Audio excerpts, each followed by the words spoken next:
কে কে আমার মতো ভাবছিল বলো তো? 2025 সাল আসলে জীবনটা নতুন করে শুরু করবো একেবারে। প্রত্যেক দিন পড়ালেখা করবো, মোবাইল আর বেশি চালাবো না, নতুন করে জীবনটাকে সাজাবো। কে কে ভাবছিল বলো তো? হ্যাঁ, একেবারে জীবনটা শেষ হয়ে যাচ্ছে আমাদের। হুম? ভাবছিলাম 2024 সালে কিছু করতে পারি নাই, 2025 সালে সবকিছু নতুন ভাবে শুরু করব, ভালো করে পড়ালেখা করব, জীবনকে সাজাবো, খারাপ কাজ করব না। আজ প্রথম দিন আমি গোসল করি নাই।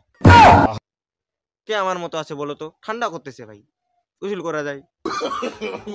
এমনিতেই সিঙ্গেল আমি, কিচ্ছু করতে পারবো না।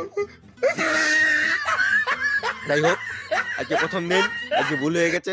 কালকে 2 তারিখ, কাল থেকে শুরু করবো সবকিছু, পড়ালেখা শুরু করবো, মন দিয়ে পড়ালেখা করবো, একেবারে ফাটাই ফেলবো, বোর্ড কানা করে ফেলবো একেবারে। যাও, তোমরা আমাদের মতো পড়তে বসো, যাও, তোমরা ভালো মানুষ, ভালো হও, জীবনে সব